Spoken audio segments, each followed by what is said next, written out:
በስመ አብ ወወልድ ወመንፈስ ቅዱስ አሐዱ አምላክ አሜን። በስመ አብ ወወልድ ወመንፈስ ቅዱስ አሐዱ አምላክ አሜን። በስመ አብ ወወልድ ወመንፈስ ቅዱስ አሐዱ አምላክ። ቅዱስ እግዚአብሔር፣ ቅዱስ ኃያል፣ ቅዱስ ሕያው፣ ቅዱስ ኤልሻዳይ፣ ቅዱስ አዶናይ፣ ቅዱስ ጸባዖት፣ ቅዱስ ያህዌ፣ ቅዱስ ኢየሱስ፣ ቅዱስ ክርስቶስ፣ ቅዱስ አማኑኤል። አቤቱ ሰማይና ምድርን የፈጠርክ ጌታ፣ የሚታየውን የማይታየውን ዓለም የመሰረት ቅድመ ዓለም የነበርክ አሁንም ያለ ዓለምንም አሳልፈህ የምትኖር የዓለም አዳኝ የዓለም መድኃኒት መድኃኔዓለም ኢየሱስ ክርስቶስ ሆይ ሳይገባን እንደ ኃጢአታችን እንደ በደላችን ብዛት ሳትመለከተን እንደ ምሕረትህ እንደ ቸርነት ብዛት ተመልክተን ቀኑን ባርከን እናቀድሳለን። በያለንበት ቦታ በሰላምና በጤና ውለህ በሰላምና በጤና ለዚህ ሰዓት ያደረስከን በዚህ ሰዓት የሚያሰባሰብከን እናመሰግናለን። ምስጋና ይሁን ለአብ፣ ምስጋና ይሁን ለወልድ፣ ምስጋና ይሁን ለመንፈስ ቅዱስ ዛሬም ዘወትርም ለዘላለሙ አሜን። ምስጋና ይሁን ለአብ፣ ምስጋና ይሁን ለወልድ፣ ምስጋና ይሁን ለመንፈስ ቅዱስ ዛሬም ዘወትርም ለዘላለሙ አሜን። ምስጋና ይሁን ለአብ፣ ምስጋና ይሁን ለወልድ፣ ምስጋና ይሁን ለመንፈስ ቅዱስ ዛሬም ዘወትርም ለዘላለሙ አሜን። አቤቱ አምላካችን መድኃኔዓለም ኢየሱስ ክርስቶስ ሆይ እንደ ኃጢአታችን እንደ በደላችን ብዛት ሳትመለከተን እንደ ምሕረትህ እንደ ቸርነት ብዛት ተመልክተን ለዚህ አደረስከን። ስለ ድንግል ማርያም ብለህ ቀሪውን ጊዜያችን እንድትባርክልን ከርኩሳን መናፍስት ከዲያብሎስ ፈተና እንድትጠብቀን ኃይለ አጋንንትን እንድታርቅልን ቅዱስ መንፈስንም እንድታሳደርብን በዲያብሎስና በሰራዊቱም ላይ እንድታሰለጥነን በኃጢአታችን በበደላችን ብዛት ቅዱሱ ገናናው ስምን መጥራት ባይገባንም እንደ ምሕረትህ እንደ ቸርነት ብዛት እንዲያልን ወደ አንተ እንማጸናለን። አባታችን ሆይ በሰማያት የምትኖር ስምህ ይቀደስ፣ መንግሥትህ ትምጣ፣ ፈቃድህ በሰማይ እንደሆነች እንዲሁም በምድር ትሁን። የዕለት እንጀራችንን ስጠን ዛሬ፣ በደላችንንም ይቅር በለን እኛም የበደሉንን ይቅር እንደምንል። አቤት ወደ ፈተና አታግባን ከክፉ ሁሉ አድነን እንጂ መንግሥት ያንተ ናትና ኃይል፣ ክብር፣ ምስጋና ለዘላለሙ አሜን። እመቤታችን ቅድስት ድንግል ማርያም ሆይ በመልአኩ በቅዱስ ገብርኤል ሰላምታ ሰላም እንልሻለን። በሐሳብሽ ድንግል ነሽ፣ በሥጋሽም ድንግል ነሽ። የአሸናፊ የልዑል እግዚአብሔር እናት ሆይ ሰላምታ ላንቺ ይገባሻል። ከሴቶች ሁሉ ተለይተሽ አንቺ የተባረክሽ ነሽ፣ የማኅፀንሽም ፍሬ የተባረከ ነው። ጸጋን የተመላሽ ድንግል ሆይ ደስ ይበልሽ። ጸጋን የተመላሽ መመኪያችን ሆይ ደስ ይበልሽ። ጸጋን የተመላሽ አማላጃችን ሆይ ደስ ይበልሽ። ልዑል እግዚአብሔር ከአንቺ ጋር ነውና ከተወደደው ልጅሽ ከጌታችን ከመድኃኒታችን ከኢየሱስ ክርስቶስ ዘንድ ይቅርታንና ምሕረትን ለምኝልን ኃጢአታችንም ያስተሰርይልን ዘንድ ለዘላለሙ አሜን። በስመ አብ ወወልድ ወመንፈስ ቅዱስ አሐዱ አምላክ። ክርስቶስ ተንሥአ እሙታን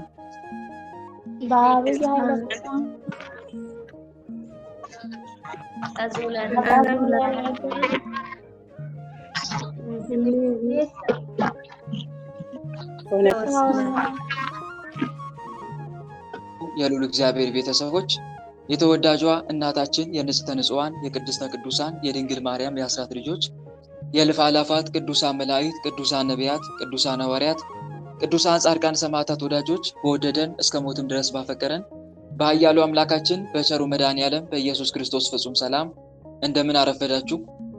እንደምን ቆያችሁ? እንደምን አምላካችን በሰላምና በጤና ለዚህ ሰዓት አደረሰን አደረሳችሁ? አሜን። እግዚአብሔር ይመስገን ብለን ቅዱሱ ገናናው ስሙን ጠርተን እንድናመሰግነው የፈቀደልን ሰማይና ምድርን የፈጠረ ጌታ የሚታየውን የማይታየውን ዓለም የመሰረተ ቅድመ ዓለም የነበረ አሁንም ያለ ዓለምንም አሳልፎ የሚኖር የዓለም መድኃኒት መድኃኔዓለም ኢየሱስ ክርስቶስ ቅዱሱ ገናናው ስሙ ከባሕርይ አባቱ ከአብ ስም ከባሕርይ ሕይወቱ ከመንፈስ ቅዱስም ጋር በእልፍ አእላፋት ቅዱሳን መላእክት በጻድቃን ሰማዕታት እርሱ በፈጠረው ፍጥረታት አንደበት ሁሉ ከአጽናፍ እስከ አጽናፍ ለዘላለም የተመሰገነ ይሁን አሜን። ሁላችንም እጅግ አድርገን የምንወዳት የምናከብራት የምንገዛላት የልባችን ብርሃን የመንገዳችን ፋና የሕይወታችን ተስፋ እማምላክ ወላዲት አምላክ ወለላይቱ ቅድስት ድንግል ማርያም ስሟ ከአጽናፍ እስከ አጽናፍ ለዘላለም የተመሰገነ ይሁን አሜን። እልፍ አእላፋት ቅዱሳን መላእክት ቅዱሳን ነቢያት ቅዱሳን ሐዋርያት ቅዱሳን ጻድቃን ሰማዕታት ሁሉም በየማዕረጋቸው ለዘላለም ክብራቸው ከፍ ከፍ ያለ ስማቸውም የተመሰገነ ይሁን አሜን። ወንድሞች እንደ እግዚአብሔር መልካም ፈቃድ የዛሬውን መርሐ ግብራችን ጀምረናል። በመጀመሪያ ግን እንኳን ለሐዋርያው ለቅዱስ ቶማስ እንዲሁም ለጻድቁ አባታችን ለአቡነ ሀብተ ማርያም ዓመታዊ መታሰቢያ ክብረ በዓል በዛሬቱ ቀንም በወርኃዊም ሆነ በዓመታዊ ታስበው ለዋሉ ቅዱሳን በሰላምና በጤና አደረሰን አደረሳችሁ አሜን። በእውነት የሐዋርያው የቅዱስ ቶማስ ረድኤትና በረከት የጻድቁ አባታችን የአቡነ ሀብተ ማርያም ረድኤትና በረከት በዛሬቱ ቀንም በወርኃዊም ሆነ በዓመታዊ ታስበው የዋሉ ቅዱሳን ሁሉ ረድኤታቸው በረከታቸው በሁላችንም ላይ ለዘላለም ይደርብን አሜን። ወንድሞች እንደ እግዚአብሔር መልካም ፈቃድ የዛሬውን የዕለተ ማክሰኞ መርሐ ግብራችንን ጀምረናል። መርሐ ግብራችንን አምላካችን ልዑል እግዚአብሔር በሰላም እንዳስጀምረን በሰላም ያስፈጽመን አሜን። ወንድሞች መርሃ ግብራችን የምንጀምረው እንደተለመደው ከስንክሳር ትምህርት ይሆናል ማለት ነው። የምናዳምጠው ስንክሳር የነገውን የግንቦት 27ን ስንክሳር ይሆናል። ስንክሳሩን አዳምጠን እንመለስ። በስመ አብ ወወልድ ወመንፈስ ቅዱስ አሐዱ አምላክ አንድ አምላክ በሚሆን በአብ በወልድ በመንፈስ ቅዱስ ስም ግንቦት 27 በዚች ቀን ለአባቶች ሊቃነ ጳጳሳት 30ኛ የሆነ የእስክንድርያ ሀገር ሊቀ ጳጳሳት አባ ዮሐንስ አረፈ። ይህም ቅዱስ ደግ የተማረም ነበር። ከልጅነቱም ጀምሮ በገድል ተጠምዶ የሚኖር ነበር። ከዚህም በኋላ በዋሻ ውስጥ ራሱን እስረኛ አደረገ። የትሩፋቱና የእውቀቱም ዜና በተሰማ ጊዜ በእስክንድርያ ሀገር ላይ ይዘው ሊቀ ጵጵስና ሾሙት። ብዙ ድርሳናትንም ደረሰ። እግዚአብሔርም በዘመኑ የቤተ ክርስቲያንን ስልጣን አጸና። ይህ አባት በተሾመበት ወራት ደግ ምዕመን አንስጣሴዎስ የሚባል ንጉሥ ነበር። በአንጾኪያም የከበረ አባት አባ ሳዊሮስ ነበረ። እርሱም ወደ አባ ዮሐንስ ለቀናች ሃይማኖት እንዲህ ብሎ በመልእክቱ ጻፈ። ለጌታችን ኢየሱስ ክርስቶስ ከተዋሕዶ በኋላ እንደ አባቶቻችን እንደ አባ ዲሜጥሮስና እንደ አባ ዲዮስቆሮስ እምነት ያለመቀላቀል፣ ያለመለወጥ፣ ያለመለያየትና ያለመጨመር አንዲት ባሪያ አለችው። አባ ዮሐንስም መልእክቱን ተቀበለው። ኤጲስቆጶሳቱም ሁሉ ተለያይተው የነበሩ ሕዋሳትም ተመልሰው አንድ ስለሆኑ የክብር ባለቤት ጌታችን ኢየሱስ ክርስቶስን አመሰገኑት። ከዚህም በኋላ ለመልእክቱ መልስ አባ ዮሐንስ ለአባ ሳዊሮስ እንዲህ ብሎ ጻፈለት። ይኸውም ስለ መለኮትና ትስብእት የአንድ ባህሪ ህልውና፣ ስለ ወልደ እግዚአብሔር ያለመለያየት፣ ያለመቀላቀልና ያለመለዋወጥ፣ ሁለት ያይደለ የሰውን ባህሪ ከመለኮቱ ባህሪ ጋር አንድ አድርጎ በመዋሃድ ሰው ስለመሆኑ፣ ጌታችንንም የሚከፋፍሉትን ወይም ተጨመረበት የሚሉትን ወይም ስለኛ መከራ ተቀብሎ ተሰቅሎ የሞተው ሩቅ ብእሲ ነው የሚሉትን በመለኮቱ ባህሪ መከራ ተቀበለ የሚሉትን አወገዘ። የቀናች ሃይማኖትስ ይህች ናት። እግዚአብሔር ከኛ በነሳው ሥጋ ስለኛ መከራ እንደተቀበለ እናውቃለን እኮን። ይህችም የሚጓዙባት የማይሳሳትባትና የማይደናቀፉባት የሕይወት መንገድ ናት አለ። አባ ሳዊሮስም ይህችን የአባ ዮሐንስን መልእክት ባነበባት ጊዜ በመልካም አቀባበል ተቀበላት። በአንጾኪያ ሀገርም ሰበከባት። ስለ ቀናች ሃይማኖትም በመካከላቸው ሰላም፣ ፍቅርና ስምምነት ሆነ። ይህም አባት ሕዝቡን እያስተማረ 11 ዓመት ኑሮ ከዚህ በኋላ በሰላም አረፈ። ለእግዚአብሔር ምስጋና ይሁን። እኛንም በዚህ አባት ጸሎት ይማረን፣ በረከቱም ከኛ ጋር ትኑር ለዘላለሙ አሜን። ሰላም እብል ለዘሞቃ ርእሶ እስከ ተሐርያ ለተጰጵሶ ለዋሕድ አምላክ እንዘይሴልሶ ቃለ ማዕዳን ነቢቦ ወመጽሐፈ ሕግ ደሪሶ ለፈጣሪው ወሀበ ወመጠወ ነፍሶ። በዚህችም ዕለት የማርያና የማርታ ወንድም ጻድቅ አልዓዛር አረፈ። ይህንንም ጻድቅ ሰው በአራተኛ ቀን ከመቃብር ካስነሳው በኋላ በዚሁ ሳምንት ውስጥ መድኃኒታችን መከራ ተቀብሎ ተሰቅሎ ሞተ። ከትንሣኤውም በኋላ አልዓዛር ከሐዋርያት ጋር አንድ ሆነ። አጽናኝ መንፈስ ቅዱስም በወረደ ጊዜ ከሐዋርያት ጋር ጸጋውን ተቀበለ። ሐዋርያትም በቆጵሮስ ሀገር ላይ በአንብሮተ እድ ኤጲስቆጶስነት ሾሙት። መንጋውንም በመልካም አጠባበቅ ጠበቀ። በሹመቱም 40 ዓመት ኑሮ በሰላም በፍቅር አረፈ። ለእግዚአብሔር ምስጋና ይሁን። እኛንም በዚህ ጻድቅ አባት ጸሎት ይማረን፣ በረከቱም ከኛ ጋር ትኑር ለዘላለሙ አሜን። ሰላም ለአልዓዛር ኤጲስቆጶስ ዘተሰይመ ረቡዓ መዋዕለ ድረ በመቃብር ታትመ ኢየሱስ ክርስቶስ ድረ አንሥኦቶ ቀደመ ምስለ ምውታን እስከ አነሥኦ ዳግመ በዛቲ ዕለት አይረፈ ወኖመ። ግንቦት 27 ቀን የሚከበሩ ዓመታዊ ቅዱሳን በዓላት፣ አንደኛ ቅዱሳን ሐዋርያት ወአርድእት፣ ሁለተኛ ቅዱስ አልዓዛር ጻድቅ ሐዋርያ፣ ሶስተኛ ቅዱሳት ደናግል ማርያም ወማርታ፣ አራተኛ አባ ዮሐንስ ሊቀ ጳጳሳት። ወር በገባ በ27 የሚከበሩ ወርሃዊ ቅዱሳን በዓላት፣ አንደኛ ለስም አጠራሩ ክብር ምስጋና ይግባውና የጌታችንና አምላካችን መድኃኔዓለም ክርስቶስ በዓለ ስቅለት፣ ሁለተኛ አቡነ መባ ጽዮን ጻድቅ የጌታ ወዳጅ፣ ሶስት ቅዱስ መቃርስ የመነኮሳት ሁሉ አለቃ፣ አራት ቅዱስ ያዕቆብ ዘግሙድ፣ አምስት ቅዱስ ገላውዴዎስ ሰማዕት ንጉሠ ኢትዮጵያ። ቅዱስ ገላውዴዎስ ሰማዕት ንጉሠ ኢትዮጵያ ታስታውሱታላችሁ? እስቲ እናንተ ልጠይቅ። ገላውዴዎስን በምንድን ነው የምታውቁት? ኢትዮጵያዊ ንጉሥ በምን ታውቁታላችሁ? አንዳንዴ እናንተንም ልጠይቅ፣ ምክንያቱም እስከዛሬ ስንማማር የነበርነው ስንክሳር ነው። ገላውዴዎስን በምን ታውቁታላችሁ? ኢትዮጵያዊ ንጉሥ ነው። አታውቁትም? እሺ ያዕቆብ ዘግሙድንስ? ያዕቆብ ዘግሙድ ለምን ተባለ? ተማምረናል እኮ ይሄ ሁሉ ወንድም ያቆነ ጉሙድ በሰማዕትነት እግሩና እጁ እየገማመዱ ማለት ሁሉ የቆራረጡት በዚህ ነው የቆሙ። እግዚአብሔር ይመስገን። መልካም ቃለ ሕይወት ያሰማልን። ጥሩ ተናግረሻል። ግን ሌላስ እስቲ የምታስታውሱበት የለም? ያዕቆብ ዘገሙድን የምታስታውሱበት እንዴት ሰማዕት ሊሆን ቻለ? በምን ምክንያት ሰማዕት ሆነ? ከየት ሀገር? ሃይማኖት ደግሞ ቀይሩ ነበር። ሃይማኖቱ በእህቱ ምክንያት ነው ተመልሶ የገባ። ቃለ ሕይወት ያሰማልን። በእህቱ ምክንያት በእውነት ቃለ ሕይወት ያሰማልን። እህቱና እናቱ ናቸው እንዴት ሃይማኖትን ቀየርክ እያሉት እንዴት አምላከ ክርስቶስን ካድከው? የፋርስ ንጉስ ነበር ያስቀየረው። ምክንያቱም የፋርስ ንጉስ አማካሪ ነበር። የፋርስ ንጉስ ደግሞ ፀሐይ አምላኪ ነው፣ የወደው ነበር። ወደ ፀሐይ አምልኮ አስገብቶት ነበር። እንዴት አምላክን ካድከው? ስላንተ የተቸነከረ ከእንግዲህ እህቴ እንዳትለኝ አለች እህቷ። እናቲቱም እናቴ እንዳትለኝ፣ ሚስቱም ልክ እንደዚሁ። በዚህ ይታወቃል። ከዛ በኋላ ምርር ብሎ አለቀሰ። ረጅም ጸሎት ጸለየ። ከዛ በኋላ ወደ ፋርስ ንጉስ ሄደና ካሁን በኋላ ያደረከውን የፈለከውን ማድረግ ትችላለህ። ስጋዬን ልታሰቃይ ትችላለህ፣ ነፍሴን ግን አታገኛትም። አታለኛል፣ አምላኬን አስክደኛል። አሁን ግን ወደ አምላኬ ተመልሻለሁ አለው። እኔ ከባድ ስቃይ ነው ማሰቃይህ አለው። እኔ አይተህ ማታውቀውን ስቃይ ነው ማሳየህ። ተው አለው። የፈለከውን አድርግ፣ ጌታዬ ያጸናኛል አለ። ምክንያቱም አስቀድሞ ተማጽኗል። ጌታ ሆይ አጽናኝ፣ በአንተ እምነት ምክንያት ለሚደርስብኝ መከራ ሁሉ መቋቋም እችል ዘንድ አጽናኝ ብሏል። ተማምኗል በጌታው። እውነተኛ ጸሎት አያችሁ እንዲህ ነው። በፍጹም ልብ ከጸለይክ በጸሎት ምላሽ እንደምታገኝ ስለምታምን በቃ ራስን አጽናንተ ለሚደርስብህ መከራ ሁሉ ራስን ታዘጋጃለህ። ከዛ በኋላ በጣም ከባድ ስቃይ ነው ያሰቃየው። በየጊዜው የሰውነት ክፍሉን ነበር እየቆራረጠ ያሰቃየው። ጣቱን ቆርጦ የሚሄድበት ጊዜ አለ። በየቀኑ አንድ ጣቱን ከቆረጥ ነገ ደግሞ አንድ ጣቱን እንደገና በየቀኑ እየመጣ ከክንዱ ደግሞ ይቆርጠዋል። ማን ነው? ከእጁ። ከዛ በኋላ ከትከሻው ደግሞ ጀምሮ ይቆርጠዋል። ብቻ በጣም ስቃይ ነው ያደረሱበት። እህቱ ግን እንደዚህ ሆኖ ሲሰቃይ ስትሰማ፣ ተሰቃይቶ ሰማዕት መሆኑን ስትሰማ በጣም ደስ አላት። ይገርማችኋል፣ ደረትና ጭንቅላት እስኪቀረው ድረስ ነው የተቆራረጠው። ደረትና ጭንቅላት ብቻ። ይሄ በዚህ ይታወቃል። ያዕቆብ ዘገሙድ ኃያል ሰማዕት ነው። ገላውዴዎስንስ እስቲ እስካሁን አላስታውሳቸው? እኔ ልሞክር ወንድ። እሺ ታለም። ጣዖት አምላኪዎችን ድል ይነሳ ይሰባብር ነበር።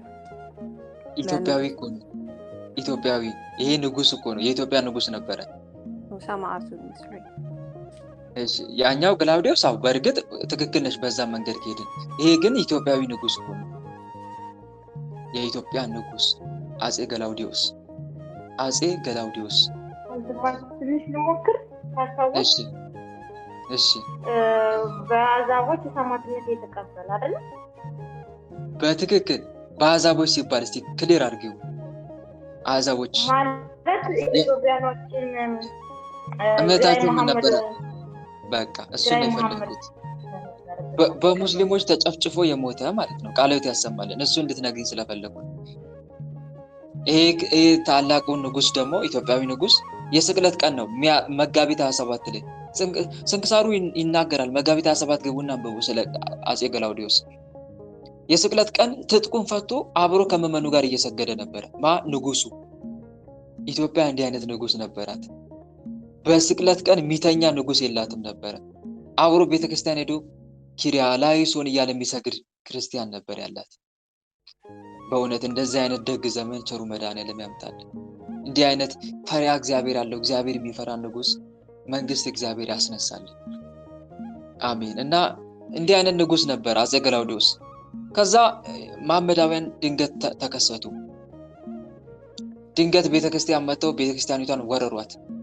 ከዛ የጭፍሮቹ አለቃ ንጉሥ ሆይ እባክን እነኚህ ሰዎች ተደራጅተዋል፣ ጦራችን እስከምናዘጋጅ ሰራዊት እስከምንሰበስብ ድረስ ለጊዜው ገለል እንበል፣ ድንገት ነው የመጡብን ብሎ ለገላውዴዎስ ሲናገረው፣ እንዴ ገና ሰራዊት እስከሚሰበሰብ ድረስ ወታደሮችን እስከምናነቃቃ ድረስ ቤተክርስቲያን እነኚህ ሰዎች አያፈርሱም? ምዕመኑን አይገድሉም?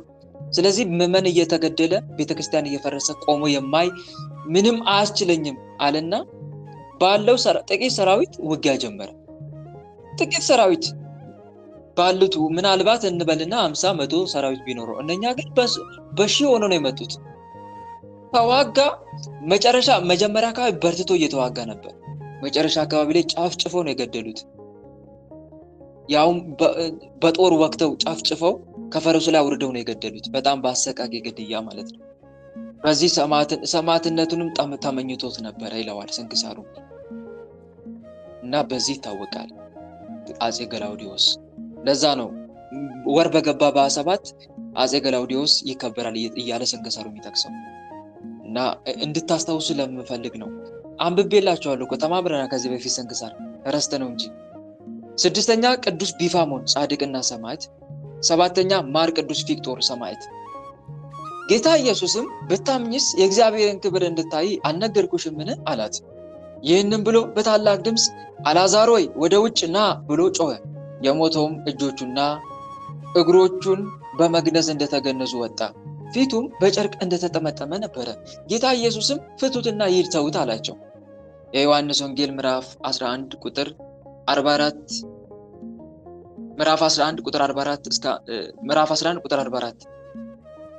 ጌታ ሆይ ከብልጽግናቸው ብዛት የተነሳ ብዙ መባ ካገቡት ይልቅ የዳይቱን አነስተኛ መባ እንደተቀበልን ለሁል ጊዜ የሚያገለግሉ አእላፍ መላእክትን እያሳሰብን በችግራችን ጊዜ የምናቀርብልን ምስጋና ተቀበል። እናንተም ቅዱሳን ነቢያት፣ የወንጌል ሰባኪያን ሐዋርያት፣ ሰማዕታትና ጻድቃን፣ ትጉሃን መላእክት፣ ፍጹማን ደናግል እንዲሁም ደጋጎች መነኮሳት ሆይ ልጅ አዋቂ ሳይለይ የምንሰባሰብበትን ይህንን ጉባኤ ባርኩልን። ይህን መጽሐፍ ወረቀት አዘጋጅቶ ብራና ደምጦ የጻፈውና ጻፉም ከግዕዝ ወደ አማርኛ የተረጎመውን ቃለ ንባቡን በእርጋታ መንፈስና በተመስጦ ሊና ያነበበውን ያዳመጠውን በደለኛን ሁሉ የምታስምር የጌታ እናቱ በማርያም ጸሎት ኢየሱስ ክርስቶስ በአንድነት ይማረን፣ አሜን። የሰማነውን አምላካችን ልዑል እግዚአብሔር በልቦናችን ጽላት ላይ ጻፍልን፣ በአእምሮአችንም ላይ ይቅረጽልን። ቸሩ መድኃኔዓለም ከቅዱሳኑ ረድኤትና በረከትን ያሳትፈን፣ በምልጃቸውም ከኃጢአታችን ያንጻን፣ ከበደላችንም ይጠበን። የስሙ ቀዳሽ የመንግስቱ ወራሽ ለመሆን ያብቃን። ልባችንም ለጽድቅ ሥራ ያነሳሳልን፣ ወደ ቀናውና ወደ ምሕረት ጎዳናው ይምራን፣ ፍጻሜያችንም ያሳምርልን፣ አሜን። አባታችን ሆይ በሰማያት የምትኖር ስምህ ይቀደስ፣ መንግስትህ ትምጣ፣ ፈቃድህ በሰማይ እንደሆነች እንዲሁም በምድር ትሁን። የዕለት እንጀራችንን ስጠን ዛሬ፣ በደላችንንም ይቅር በለን እኛም የበደሉንን ይቅር እንደምንል። አቤቱ ወደ ፈተና አታግባን ከክፉ ሁሉ አድነን እንጂ መንግስት ያንተ ናትና ኃይል፣ ክብር፣ ምስጋና ለዘላለሙ አሜን። እመቤታችን ቅድስት ድንግል ማርያም ሆይ በመልአኩ በቅዱስ ገብርኤል ሰላምታ ሰላም እንልሻለን። በሐሳብሽ ድንግል ነሽ፣ በስጋሽም ድንግል ነሽ። የአሸናፊ የልዑል እግዚአብሔር እናት ሆይ ሰላምታ ላንቺ ይገባሻል። ከሴቶች ሁሉ ተለይተሽ አንቺ የተባረክሽ ነሽ፣ የማኅፀንሽም ፍሬ የተባረከ ነው። ጸጋን የተመላሽ ድንግል ሆይ ደስ ይበልሽ። ጸጋን የተመላሽ መመኪያችን ሆይ ደስ ይበልሽ። ጸጋን የተመላሽ አማላጃችን ሆይ ደስ ይበልሽ። ልዑል እግዚአብሔር ከአንቺ ጋር ነውና ከተወደደው ልጅሽ ከጌታችን ከመድኃኒታችን ከኢየሱስ ክርስቶስ ዘንድ ይቅርታንና ምሕረትን ለምኝልን ኃጢአታችንም ያስተሰርይልን ዘንድ ለዘላለሙ አሜን። እህት ወንድሞች፣ የዕለቱን ስንክሳር አዳምጠን ተመልሰናል። አሁን ቀጥታ መንገባው ለተወሰነች ደቂቃ ብቻ ከዕለቱ ስንክሳር ምን እንደተማማርን የምንመለከት ይሆናል። እግዚአብሔር አምላክ ለሁላችንም ማስተዋሉን ያድለን፣ ሚስጥሩን፣ ጥበቡን፣ ዕውቀቱን ይግለጽልን፣ አሜን። እህት ወንድሞች፣ ቅድም እንደሰማችሁት በግንቦት 27 በዚች ቀን ታስበው ከሚውሉ በዓመታዊ ማለት ነው ታስበው ከሚውሉ ቅዱሳን መካከል ለአባቶች ሊቃነ ጳጳሳት 30ኛ የሆነ የእስክንድርያ ሀገር ሊቀ ጳጳሳት አባ ዮሐንስ ያረፈበት ቀን ነው። ይህ ቅዱስ በምን ይታወቃል? ሁለተኛስ ከሱ ምን እንማራለን የሚለውን እንመልከት። ይህ ቅዱስ ደግ የተማረ ነበር። ደግም ነው የተማረም ነው። ስለዚህ የምንማረው የመጀመሪያው ትምህርት ደግ መሆን ነው ከዚህ ቅዱስ ማለት ነው። ደግ መሆን ብቻ አይደለም፣ ጥበብንም ከቅንነት ጋር አብሮ ማስተባበር ማለት ነው። ቅንነትን፣ ደግነትን ከጥበብ ጋር አስተባብሮ የያዘ ታላቅ ቅዱስ ነው። ደግነት በነገራችን ላይ መስማት የተሳናቸው የሚሰሙትና ማየት የተሳናቸው የሚያዩት ቋንቋ ነው ይባላል። ደግነት እውነት ነው። በንግግር ልታስተምረው ያልቻልከውን ሰው ደግነት በማሳየት ልታስተምረው ትችላለህ። አዎ በደግነት ልታስተምረው ትችላለህ። ነግረ መክረ አስተምረ ግን አልሰማም ሊል ይችላል። አዎ በአሁን ሰዓት እኮ ወጣቱ ስብከት አይሰማም አይደለ? ስብከት ትምህርት ስታስተምሩት ጥቅስ ስታክሱለት አይሰማችሁም። እንደውም አባቶቻችን እንዲህ ይላሉ ስብከትን ስለማይሰሙ ሰዎች። ስብከትን የማይሰሙ ቢሰሙም የማያስተውሉ ሰዎች ስብከትን የሚሰሙ ቢሰሙም የማያስተውሉ ሰዎች በኩራታቸውና በራሳቸው ማስተዋል ስለሚደገፉ እነሱን የሚመልስ ማንኛውም ምክርና ቃል መቀበል አይፈልጉም። ስለሆነም እንዲታረሙ የሚናገራቸውን ቃል ሊቀበሉ ቀርቶ ሊማሩና ሊሰበኩም አይፈልጉም ይላሉ። እንዲህ አይነት ትውልድ ነው ያለው በአሁን ሰዓት። ስብከት አልፈልግም ይላቸዋል። ገና ለገና ስለ ስጋው ደግሞ መናገር ስትጀምሩ ገና ለገና ስለ ጾም፣ ስለ ጸሎት፣ ስለ ስግደት ስታውሷቸው ስብከት ሊሰብከኝ ነው ጀመረው። እንግዲህ ስብከት አልፈልግም። ስብከትን መሰብክ ከሆነ ጊዜ አለው። እንደውም እንዲህ ይላል ወቅት አለው ይላል። ወቅት አለው። አሁን በዚህ ሰዓት ስለ ስብከት ስለዚህ ነገር የምናወራበት ጊዜ ነው ይላል።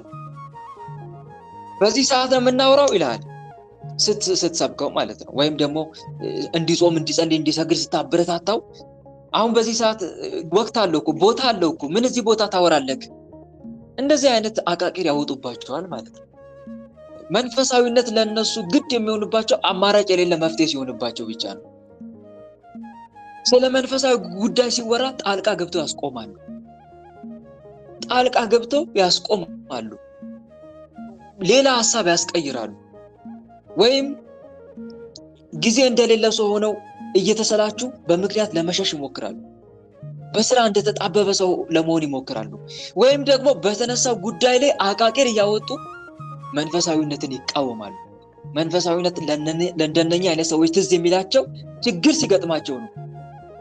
ለምሳሌ እግዚአብሔር በበሽታ ሲያስተምራቸው በቃ ሕክምና ቦታ ሄደው ሞክረው 30 መድኃኒት ውጠው 30 መርፌ ተወግተው አማራጭ የሌለ መፍትሄ ሲሆንባቸው በቃ ምን ይሆናሉ? እነኚህ ሰዎች እጅ ሰጥተው መንፈሳዊነት ማዳመጥ ግድ ይሆንባቸዋል። ስለ ጾም፣ ስለ ጸሎት፣ ስለ ስግደት መማር ግድ ይለባቸዋል። ወይም በቃ 30ውን ቦታ ጸበል ይረግጣሉ። እዛም የእመቤታችን ጸበል፣ የመድኃኔዓለም ጸበል፣ የቅዱስ ሚካኤል፣ የቅዱስ ገብርኤል የትም አይቀራቸውም። የቅዱስ ዮሐንስ የትም። ከዛ ሄደው መፈወስ ያቅታቸው ለምንድን ነው ያልተፈወስኩት የሚል ጥያቄ ይጫርባቸዋል። ከዛ በኋላ መንፈሳዊነት ማወቅ አሁን እዚህ ጋር ግድ ይሆንባቸዋል። ለምን ካላችሁ አንደኛ ሕክምናው ላይ ገፍተውታል፣ መፍትሄ አላገኙ። ሁለተኛ ያልሄዱበት ያረቀጡበት ጸበል የለም፣ መፍትሄ አላገኙ። እነኚህ ሰዎች ሳይወድ በግዳቸው አሁን ስለ መንፈሳዊነት ማወቅ ሊጀምሩ ነው ማለት ነው። ሊጀምሩ ነው በቃ የለማ መፍትሄ የለም። እንደነኛ አይነት ሰዎች አሉ። ባይገርማችሁ በሽታ የሚያስተምራቸው ሰዎች አሉ። ተመክረው እምቢ የሚሉ ብዙ ጊዜ ተዘልፎ አንገቱን ያደነደነ ድንገት ይሰበራል ፈውስም የለውም ይላል መጽሐፈ ምሳሌ ምዕራፍ 29 ቁጥር 1። እህት ወንድሞች መከራ እስኪያስተምረን መጠበቅ የለብንም። መከራ እስኪያስተምራቸው የሚጠብቁ ሰዎች እኮ አሉ። ባይገርማችሁ እስኪጎሰሙ ድረስ እግዚአብሔር በጤናቸው እስኪመጣባቸው ድረስ በጤናቸው መጥቶ እስኪያስተምራቸው የሚጠብቁ ሰዎች አሉ። ማጣት የማይፈልጉትን ነገር እስኪያጡ የሚጠብቁ ሰዎች አሉ። ማጣት የማንፈልገውን ነገር አተን መማር ይሻላል ወንድሞች ወይስ በደና ጊዜ መማር? በደና ጊዜ የሚማር ሰው በእውነት በጣም ብልህ ሰው ነው። በደና ጊዜ የሚማር እና ወንድሞች እባካችሁ በመከራ እንማር። እንደዚህ እግዚአብሔር አምላክ መጽሐፍን ዘርግቶ ሲያስተምረን እሺ ብለን እንታዘዝ። እሺ ብትሉ ለኔም ብትታዘዙ አይደል የሚለው ትንቢተ ኢሳይያስ ምዕራፍ 1 ቁጥር 15 እስከ 18 20 ላይ ኃጢአታችሁ እንዳለላ ብትሆን እንዳመዳይ ትነጻለች፣ እንደ ደምን ብትቀሉ እንደ ባዘቶ ትጠራለች። እሺ ብትሉ ለኔም ብትታዘዙ የምድርን በረከት ትበላላችሁ፣ እንቢ ብትሉ ግን ብታምፁ ሰይፍ ይበላችኋል ይላል። በደና ጊዜ መማር ብልህነት ነው ወንድሞች። ሞኝ ሰው የእሳትን መፋጀት ለማወቅ በራሱ ሰው ሲሞክር፣ ብልጥ ሰው ግን ከሌላ ሰው ይማራል። እና መከራ ፈትኖ እስኪያስተምረን አንጠብቅ ለማለት ፈልጌ ነው ወንድሞች። ጠቢብ እንሁን እንጂ ብልህ እንሁን። እና አንድ የምንማረው ትምህርት ይሄ ነው። እና ባጭሩ ምን ወደ ዋና ሐሳብ ይሰመጣላችሁ ደግነት ለምሳሌ አንዳንዴ አስተምራችሁ መክራችሁ ማይቀበል ሰው አለ ብያችኋለሁ እውነት ነው ስብከትን የማይሰማ ቢሰማም እንደውም የማይቀበል ሰው የሚጠቀምበትን ነገር ብትነግረው የተሰደበ ያህል የሚቆጥረው የተሰደበ ያህል ቆጥሮ አንተ እኔን ልሰብከኝ ነው አንተ እንደዛ ነው የሚለው እኔን ልሰብከኝ እንዴት ብትደፍር ነው እንዲህ የምትለኝ እኔ እኮ አገልጋይ ነኝ እኔ እኮ ሰንበት ተማሪ ነበርኩ እኔ እኮ ዲያቆን እኮ ነኝ እኔ እኮ ካህን ነኝ በክህነታቸው ወይም ደግሞ የቄስ ልጅ ነኝ ያሉ በቤተሰቦቻቸው ወከነት ውስጥ ያሉ ከሆነ በእነሱ ይኩራራሉ ይመጻደቃሉ አንተ መንፈሳዊ ካልሆንክ እቺ ጊዜ አባትህ ካህን ቢሆን አይጠቅምም መንፈሳዊ ካልሆንክ የራስህ እኮ መጽሐፍ እንዲህ ይላል ሰውን ስራው ይከተለዋል ይላል መጽሐፈ ምሳሌ ምዕራፍ 5 ቁጥር 35 ላይ ሰውን ስራው ይከተለዋል ዋጋውም ይገለጣል ቅንነትም ትገለጻለች ኃጥኡን ሰው ኃጢያቱ ሳትሆና ስትፈጀው አታንቀላፋም ይላል ስራ ነው የሚከተልክ የአባትህ ክህነት አይደለም የሚከተልህ ስራ የቤተሰቦች ክህነት ውስጥ ከክህነት ካለው ቤተሰብ ውስጥ መወለድ አይደለም የሚጠቅመው ስራ ነው የሚከተልህ አሁን መጽሐፈ ዕዝራ ስትሄድ ስታነቡ ምዕራፍ 6 ቁጥር 37 ላይ እንደዚህ የሚል ቃል አለ ሁሉ ዋጋውን ይቀበላል አንዱ ለአንዱ መለመን ፈጽሞ የሚችል የለም ይላል አንዱ ለአንዱ መለመን ፈጽሞ የሚችል የለም ሁሉ ዋጋውን ይቀበላልና ስራውም እየራሱ ነውና ማንም የራሱን ጭንቅ ወደ ባልንጀራው የሚመልስ ማንም የለም ይላል እና ወንድሞች ሰው በየራሱ ነው የሚጠየቀው ለማለት ፈልጌ ነው እና እንደዚህ የሚመጻደቁ ሰዎች አሉ ስብከትን ላለመቀበል ለማለት ፈልጌ ነው ይሄን ሁሉ ያነሳውላችሁ እና ስብከትን ማይሰሙ ሰዎችን እንዴት ነው የምናስተምራቸው በደግነት በሰብናችን እናስተምራቸዋለን በእነሱ መንገድ አለመጓዝ በኃጢአታቸው ባለመተባበር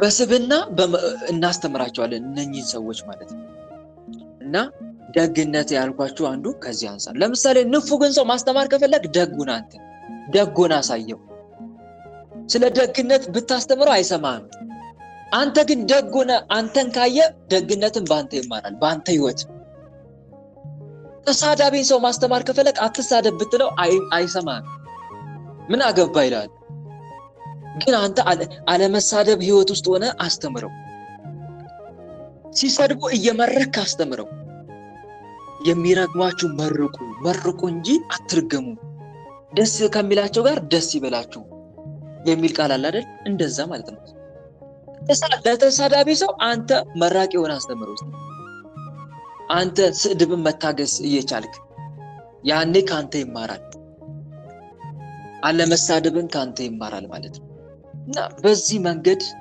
ሰው ማስተማር ይቻላል እኛ ሆነን እየኖርን በዛ እናስተምራለን ለማለት ፈልጌ ነው ለዛ ነው ደግነት መስማት የተሳናቸው የሚሰሙትና ማየት የተሳናቸው የሚያዩት ቋንቋ ነው ተብሎ የተነገረው እና ከዚህ ቅዱስ ምንማረው ደግነትን ከትምህርት ከጥበብ ጋር አስተባብሮ መያዝ ከእውቀት ጋር አስተባብሮ መያዝ ታዲያ ቅዱስ ከልጅነቱ ጀምሮ በገድል ተጠምዶ የሚኖር አባት ነው ከዚህ በኋላ በዋሻ ውስጥ ራሱን እስረኛ አደረገ የትሩፋቱ የእውቀቱም ዜና በተሰማ ጊዜ በእስክንድርያ ሀገር ላይ ይዘው ሊቀ ጵጵስና ሾሙት አያችሁ አይደል መጀመሪያ የነፍሱን ድነት ፈለገ ራሱ ላይ ያተኮረው ይሄ ቅዱስ ራሱ ላይ ሲያተኮር የትሩፋቱ ዜና በዓለም ላይ ተሰማ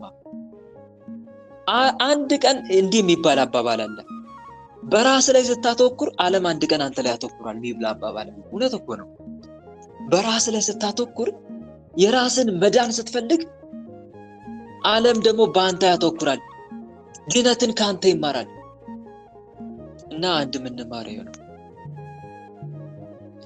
እና ይሄ ቅዱስም እዚህ ቅዱስ ላይም የተደረገው ነገር ይሄ ነው ብዙ ድርሳናት ተደረሰ አዋቂ ነውና እግዚአብሔርን በዘመኑ የቤተክርስቲያን ስልጣን አጸና ሲል አንድም መዋቅሯን አጠበቀ ማለትም መዋቅሯ እንዲጠበቅ አደረገ ነው አንድም ደግሞ በአሕዛብ ዘንድ የተፈራች እንድትሆን አደረጋት ነው ቤተክርስቲያንን ይህ አባት በተሾመበት ወራት ደግ ምዕመን አነስጣሲዮስ የሚባል ንጉስ ነበረ በአንጾኪያም የከበረ አባ ሳዊሮስ ነበረ ታዲያ ስለ ቀናች ሃይማኖት ደብዳቤ ጽፎለት ነበረ የአንጾኪያው ሊቀ ጳጳስ አባ ሳዊሮስ ለአባ ዮሐንስ ለእስክንድርያው ማለት ነው። በነገራችን ላይ ወንድሞች ይሄ እንዴት ሊሆን ቻለ ከተባለ ከታላቁ ንጉስ ቆስጠንጢኖስ በኋላ እውነት ለመናገር ቤተክርስቲያን ከባድ ፈተና ውስጥ ነበረች።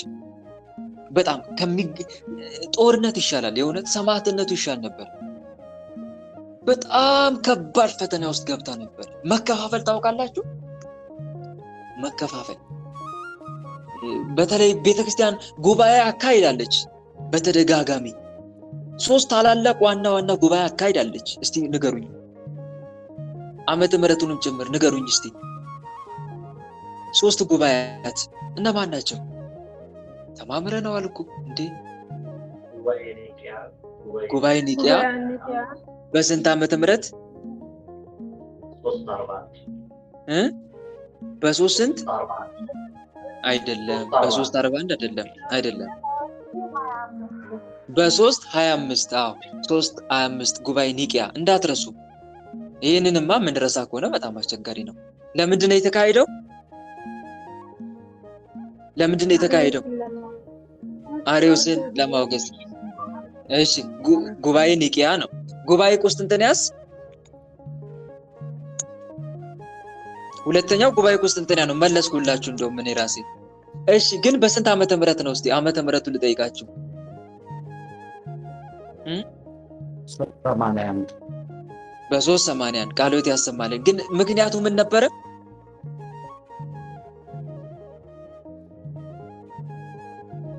ምክንያቱስ ንስጥሮስ ቃሎት ያሰማልን። ንስጥሮስን ለማውገዝ አርዮስ ወልድ ፍጡር ነው ያለው። ንስጥሮስስ ወልድ ፍጡር። አርዮስ ወልድ ፍጡር አለ። ንስጥሮስስ ሁለት ባህር ማን ነው? መንፈስ ቅዱስ ሕጹስ አይደለም? መቅዶኒዮስ መንፈስ ቅዱስ ሕጹስ በማለት ነው በጉባኤ ቁስጥንጥንያ የተካሄደው 381። እሺ ሶስተኛው ጉባኤስ?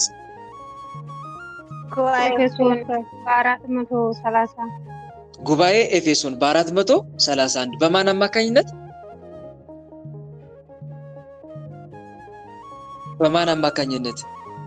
መልሳችሁታል እኮ አሁን ቅድም ንስጥሮስ ስትሉ የነበረው እሱ እኮ ነው። በንስጥሮስ አማካኝነት 431 ላይ ጉባኤ ኤፌሶን 431 ንስጥሮስ ክርስቶስን 2 ባህሪ ያለ ማለት ነው። 2 አካል 2 ባህሪ ያለ። እነኚህ ጉባኤ እንዳንረሳ።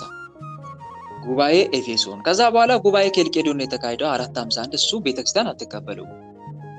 ጉባኤ ኒቂያ አርዮስ ወልድ ፍጡር በማለቱ፣ ጉባኤ ቁስጥንጥንያ መንፈስ ቅዱስ ሕጹስ ነው መቅዶኒዮስ 381፣ ጉባኤ ኤፌሶን 431። ይሄን እነኚህ እንዳትረሱ። በአጭሩ እመቤታችን ወላዲተ ሰብ ናት እንጂ ወላዲተ አምላክ አትባልም ያለ ማለት ነው ንስጥሮስ። በ431 ክርስቶስን ወደ 2 የከፈለ ማለት ነው። ይሄንን እንዳንረሳ። ከዛ በኋላ ካቶሊክ እምነት በ451 ላይ ተጀመረ። ካቶሊክ እንግዲህ ክርስቶስን ለወጥ አድርገው በሊዮን አማካኝነት 2 ባህሪ ያለ ማለት ነው። 1 አካል 2 ባህሪ ያለ። ለወጥ ያለው ምንድነው? ንስጥሮስ 2 አካል 2 ባህሪ ነው። እነኛ ደግሞ 1 አካል ግን 2 ባህሪ ያሉ። ዞሮ ግን ክርስቶስ ከ2 አካል 1 አካል ከ2 ባህሪ 1 ባህሪ እንጂ 2 አካልና 2 ባህሪ አይባልም ከተዋህዶ በኋላ። እና ይሄ ነው ዋናው ምክንያቱ። ግን ወደ ዋናው ሐሳቤ ስመጣላችሁ ቤተክርስቲያን ከባድ ፈተና ውስጥ ነበረች የገባችሁ ከዛ ሰዓት ጀምሮ የተባለው እንዴት መሰላችሁ?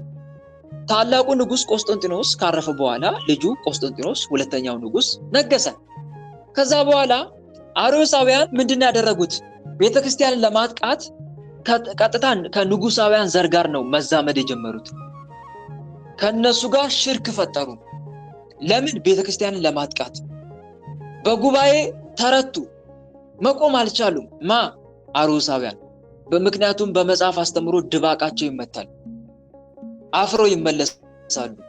ከዛ በኋላ ዘዴ መፍጠር ጀመሩ። ከማን ጋር? ከንጉሳውያን ቤተሰቦች ጋር፣ ከቆስጠንጢኖስ ቤተሰቦች ጋር ጀመሩ። ሪሌሽን መፍጠር ጀመሩ። ከዛ በነገስታት አማካኝነት ቤተክርስቲያን ላይ እውነተኛ የቤተክርስቲያን አባቶችን ማሳደድ ጀመሩ። እውነተኛ ቤተክርስቲያን አባቶች እንዲሰደዱ አደረጉ። በጣም አትናቴዎስ ስንት ጊዜ ተሰዷል። አትናቴዎስ በጣም ብዙ ጊዜ ተሰዷል። ሌሎችም እንደዚህ እነ ዲዮስቆሮስ ተሰደዋል፣ ጥርሳቸው ረግፈዋል። ሌሎችም ቅዱሳን ማለት ነው ጳጳሳት። በዚህ አማካኝነት ቤተክርስቲያን በእውነት በጣም ከባድ ክፍፍል ውስጥ ገብታ ነበር። በተለይ በሶሪያ ሀገር ላይ ያልሆነ ጳጳስ ይሾምበት ነበር። ደግሞ እኮ መከራ ሲያጸኑ እንዴት እንደሚያደርጉ ታውቃላችሁ? የሮሙ ንጉስ ምን ያደርግ ነበር መሰላችሁ? የራሱ ሊቀ ጳጳስ በእስክንድርያ ሰው ላይ ይልክ ነበር፣ አርዮሳዊ ሊቀ ጳጳስ።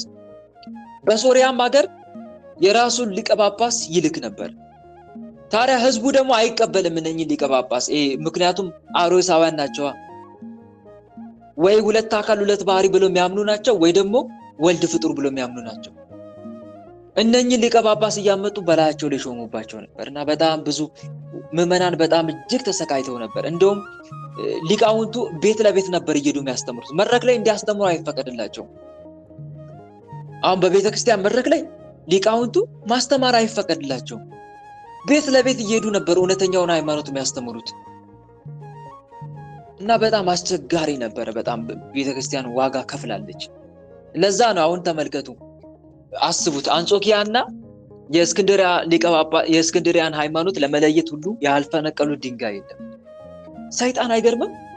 በሰማዕትነት ቢረታ በሰማዕትነት ክርስቲያኖች አልንበረከክ ቢሉት ደግሞ በኑፋቄ መጣ። እንዲህ ያደረገ ቤተክርስቲያን በጣም አምሷታል፣ አይገልጸውም። ታዲያ በዚህ ሰዓት ነበረ ለአንጾኪያ ቤተክርስቲያን ደግ ጳጳስ ተሾመላት። ሳዊሮስ። ሳዊሮስ ስላችሁ ደግሞ ከሀገራችን ጋር እንዳታያይዙት አደራሽ። ጻድቁን ሊቁን ሳዊሮስ ነው፣ የአንጾኪያው ሊቀ ጳጳስ ሳዊሮስ ነው እያልኳችሁ ያለሁት። ብዙዎቻችሁ ምናልባት ባለማወቅ እንደዛ እንዳታያይዙት ለማለት ፈልጌ ነው። እኚህ ታላቅ በተለይ ሃይማኖተ አበው የሚያወሳቸው ታላቅ ሊቀ ጳጳስ ናቸው። ዛንጾኪያ የሚባሉት አባ ሳዊሮስ ዛንጾኪያ የሚባሉት ማለት ነው። እና ቅድስናን በአጭሩ አስተባብረው የያዙ ናቸው ለማለት ፈልጌ ነው። ቅድስና ማን ነው? የፓትርያርክነትን ስራ ከቅድስና ጋር አስተባብረው የያዙ። እንደውም ስለ አባ ሳዊሮስ ትንሽ ልንገራቸው መሰለኝ እንድታስታውሷቸው ነው። እኛ በምን እናስታውሳቸዋለን ለማለት ከፈለገ እኚህ በተለይ አባ ሳዊሮስ ንግስቲቱ ናት። እንደውም በተለይ ንጉሱ ሊያስገድላቸው ሁሉ ፈልጎ ነበር። የቀናቸውን እምነት ሲሰብኩ እየሰማ ምክንያቱም ንጉሱ ከአርዮሳዊ የሆነ አማኝ ስለሆነ፣ ንግስቲቱ ግን የቀና እምነት አማኝ ናት። አባታችን እባክን ቢያንስ አንተ እንኳን ትረፍልን፣ ራስን አሸሻለችው። በጭራሽ እምቢ አለ። አረ እባክህ እውነተኛ አባት እያጣን ነው። ደግሞ እኮ ንጉሱ የሚያስገድለው እውነተኛ ጳጳሶችን በስውር ነው፣ ሽፍታ እየላከ መጀመሪያ እንዲሰደዱ ያደርግና ከዛ በስውር ያስገድላል። ለምን መሰላችሁ? አመጽ እንዳይቀሰቀስ ነው። አመጽ እንዳይቀሰቀስ፣ ጦርነት እንዳይመጣበት፣ ክርስቲያኖች አብረው እሱን ከዙፋኑ እንዳያወርዱት እና በስውር ሊያስገድለው ሲሞክር ከዛ ህዝቡ በሙሉ እንዳለ እያነቀሰ ሲለምነው በቃ የእግዚአብሔር ፈቃድ ነው ብሎ ዞር አለ ለጊዜው ማለት ነው። አንድም እግዚአብሔር አምላክ ስለፈቀደለት ነው፣ የእግዚአብሔርን ፈቃድ ጠይቆም ጭምር ነው። ከዛ ወዴት ሄደ መሰላችሁ? ወደ ግብጽ ሀገር ተሰደደ። ግብጽ ሀገር ደግሞ በጣም የቀና ሃይማኖት የተስፋፋባት፣ በተለይ ለዓለም ለእምነት መጠበቅ ትልቅ አስተዋጽኦ ያላት ሀገር ናት ግብጽ ሀገር፣ እስክንድሪያ ማለት ነው። ታዲያ ወደዛ ተሰደደ። ሲሰደድ አንድ ቀን ቤተክርስቲያን ገባ። ቤተክርስቲያን ገብቶ ቅዳሴ ያስቀድሳል። ካህኑ ቅዳሴ እየቀደሰ ነው። ሰላም ለኩልክሙ ይላል። አሁን እኔና እናንተ ዲያቆኑ ተንሱ ሲል እኛ እግዚኦ ተሳለነ ሰላም ለኩልክሙ ሲባል ምስለ መንፈስ እንደሚባል እና ካህኑ ወንጌል የሚያነብበት ሰዓት ደረሰና ዲያቆኑ ነሱ ወመኑስ መቅረበት መንግስተ ሰማያት ካለ በኋላ ካህኑ ወንጌሉን አነበበ። ወንጌሉን አንብቦ ወደ ቤተ መቅደስ ሲገባ እስቲ ከናንተው ልስማ ምን ነበረ? ከዛ በኋላ ምን ይፈጠራል? ምን ያክል እንደምታስታውሱ ለመሞከር ነው። ተናግሬዋለሁ እኮ ይሄን ነገር ህብስቱ ጠፋ። ግን ይጠፋባቸው ቃልዎት ያሰማልን። አስታውሳችኋል ማለት ነው። ተናግሬያለሁ ስለ አባ ሳዊሮስ እና ወደ ቤተ መቅደስ ሲገባ ህብስቱ የለም ወይም ለስጋ ወደሙ ቁርስ ፎራው የለም። መስዋዕት የሚቀደስበት ማለት ነው። ለስጋ ወደሙ የለም። ደነገጠ። እንዴ አባቶቼ አለ። በተለይ ምዕመናንን ወደ ውጭ ወጣና ምዕመናን አቤት መስዋዕቱ የለም ምን ይሻላል አሉ። በጣም ደነገጡ እነሱም። ይሄ የሆነው ስለኔ ኃጢአት ይሆን ስለ እናንተ ኃጢአት እኔ እንጂ አላወቅኩም፣ እስቲ ወደ ፈጣሪያችን እናልቅስ ብለው እግዚኦ መሐረነ ክርስቶስ ኪርያላይሶን እያሉ ወደ መድኃኔዓለም ጮሁ። ከዛ የእግዚአብሔር መልአክ ተገለጠና ይሄ የሆነው በአንተ ኃጢአት አይደለም ወይም በምዕመኑ ኃጢአት አይደለም። እዚህ ቤተ መቅደስ ውስጥ ሳዊሮስ የአንጾኪያው ሊቀ ጳጳስ ታላቁ ሳዊሮስ እያስቀደሰ ነው፣ አንተ ግን ደፍረ እየቀደስክ ነው፣ ሊቀ ጳጳስን አስቀምጣለሁ። ጌታዬ እኔ ይሄንን እኮ አላወቅኩም፣ ሊቀ ጳጳሱ እዚህ እንዳለ እኔ መቼ አወቅኩኝ፣ ይቅር በለኝ ስለ ድፍረት ያለ። ያው ሊቀ ጳጳሱ ብሎ በምልክት ሲያሳየው ሊቀ ጳጳሱ እንደማንኛውም ምዕመኑን እያስቀደሰ ነው። ካህኑ ሄደና እግሩ ስር ተደፍቶ አባቴ አንተ እያለ በመቀደሴ ይቅር በለኝ፣ በእውነት አንተ መኖርን አላወቅኩም አለ። እግዚአብሔር ሁላችንም ይቅር በለን፣ ሂድና ቀድስ ችግር የለውም አለው። ምክንያቱም ጀምረህ ካላለው የተጀመረ ቅዳሴ ደግሞ አይቋረጥም። ስለዚህ ሂድ ቀድስ ችግር የለም አለው። ፈቀደለት።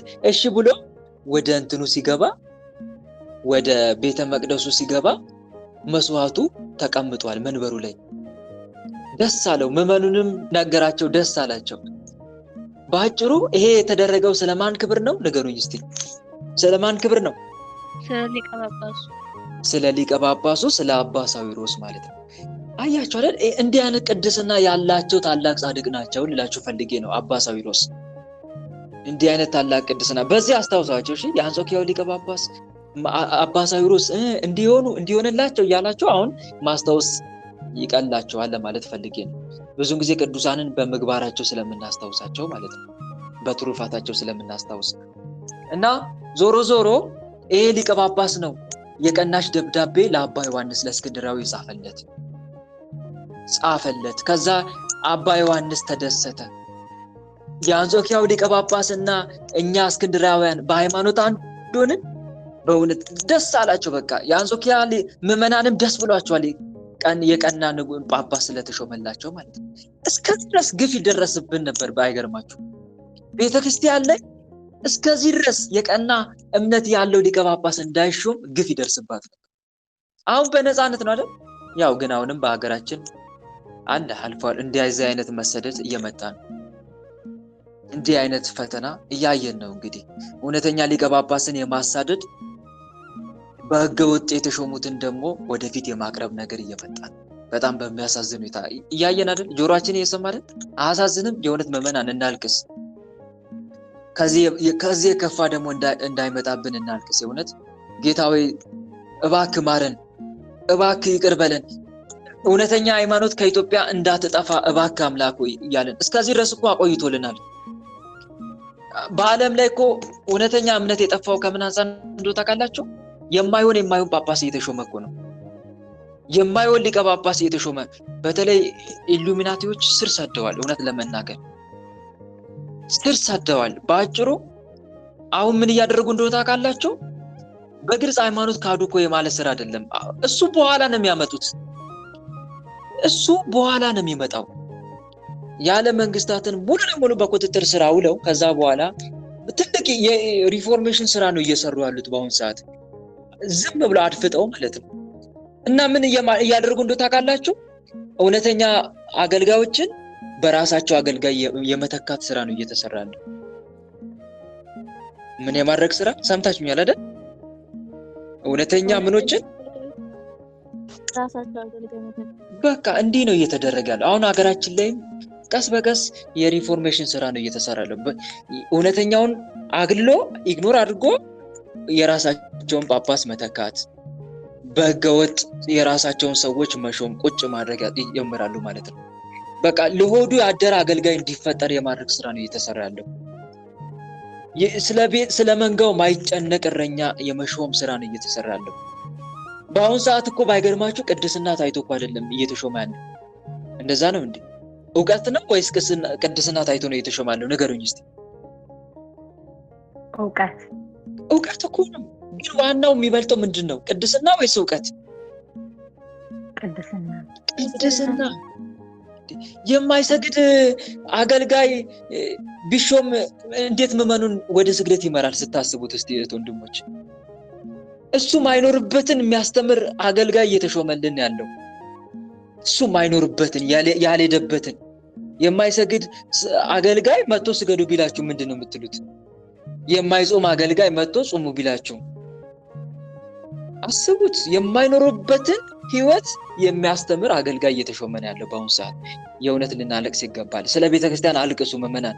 ስለ ዕለት ጉዳዮቻችን ብቻ አይደለም፣ ስለ ቤተክርስቲያንም ጭምር እንባችንን እንነፋ። እባክህ ጌታ ሆይ እውነተኛ አባቶችን ጠብቅ፣ እውነተኛ መምህራኖችን ጠብቅ።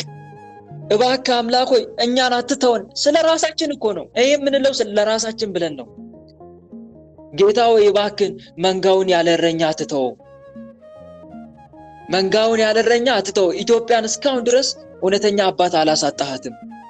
ከዚህ በኋላ ግን አውሬው እውነተኛ አባት ሊያሳጣ ስራ እየሰራ ነውና እባክህ ይላል እኮ የጥፋትን ርኩሰት በተቀደሰችው ስፍራ ቆሞ ስታዩ አንባቢው አስተውል ይላል። የጥፋትን ርኩሰት በተቀደሰችው ስፍራ ቆሞ ስታዩ አንባቢው አስተውል። በአሁን ሰዓት የጥፋት ርኩሰት ነው በቤተ መቅደሱ ቆሞ እያየን ያለን። ይህን ስታዩ እነሆ በደጅ እንደቀረበ ወቁ የመምጫዬ ጊዜ። በተለይ ሃይማኖት ካላት አገር ሃይማኖት እየጠፋ ሲመጣ የኔ መምጣት እንደቀረበ ወቁ ይላል እኮ። ሃይማኖት ያላት ሀገር ማናት ብትሉኝ ኢትዮጵያ ናት።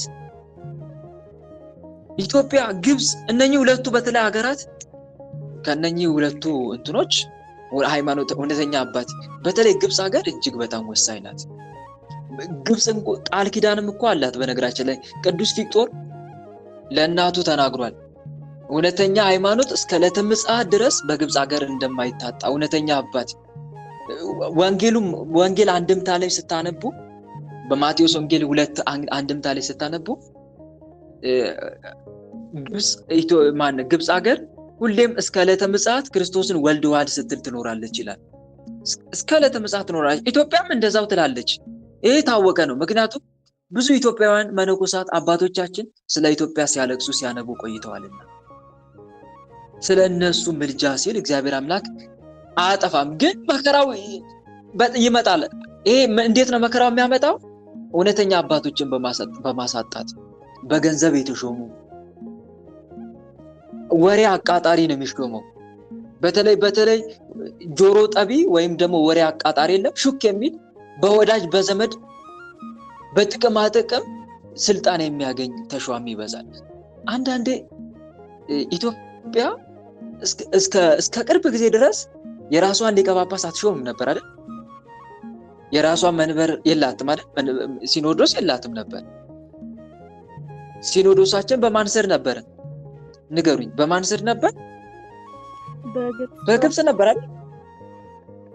እግዚአብሔር ይሄን ያደረገው ለመልካም ነው ላለው። ምክንያቱም የሀገራችንን ማንነት ስለሚያውቅ ነው። ዘረኝነቱ የበዛው እኛ ጋር ነው። በዘረኝነት የምንከፋፈለው በቃ እርስ በርስ ተከፋፍለን ከሃይማኖት ይልቅ ብሔር የምናስበልጥ መሆናችን ስለሚያውቅ እኮ ነው አስቀድሞ ምን ያክል ደካሞች እንደሆንን። ሌላውን ተውት እስቲ፣ በሃይማኖት ተውትና በእውነት የሚያስጠላ ታሪክ እኮ አለን በውስጥ። በተለይ ዘመነ መሳፍንት የሚባል ታሪክ እኮ አለ በኢትዮጵያ። ዘመነ መሳፍንት ፖለቲካ ውስጥ ገብቻ አይደለም እሺ፣ ምን ያክል ዘረኞች እንደሆንን፣ ምን ያክል በተለይ ስልጣን ፈላጊዎች እንደሆንን እንደሚያጠቃን፣ ከንቱ ውዳሴ እንደሚያጠቃን ልነግራችሁ ስለፈለኩ ነው። ዘመነ መሳፍንት ከአፄ ቴዎድሮስ በፊት እኮ ኢትዮጵያ በዘመነ መሳፍንት እንዴት እንደታመሰች ታሪክ የምታውቁ እህት ወንድሞቼ ታውቁታል። ይሄ ለእናንተ አዲስ አይደለም። በዘመነ መሳፍንት ጊዜ በቃ ሁሉም እኔ ንጉስ ነኝ ያለ የሚሾም የተወሰነች ከተማ ይቆጣጠርና ማለት ነው በቃ እኔ ንጉስ ነኝ፣ እኔ ነኝ አስተዳዳሪ ብሎ በሞኖፖል ይቆጣጠራል። አምባገነን ሆኖ ቁጭ። ደግሞ ሌላው የሚነሳና የሆነች ከተማን ይቆጣጠርና እኔ ነኝ ንጉስ ከኔ በላይ ይላል። እንዲህ እርስ በርስ እንተላለቅ ነው ያሳለፍነው። ታሪካችንን ብናየው በተለይ ከአፄ ቴዎድሮስ በፊት ከዛ በኋላ እኮ ነው አፄ ቴዎድሮስ ጊዜ እኮ ነው አንድነት መምጣት የጀመረው። ከዛ በኋላ አፄ ቴዎድሮስ እያንዳንዱን መግጠም ጀመረ። ከዛ ሲገጥም ከዛ በኋላ ሁሉም በእግዚአብሔር እርዳታ አሸነፈ። ከዛ በኋላ ዩኒቲ መምጣት ጀመረ፣ አንድነት መምጣት ጀመረ።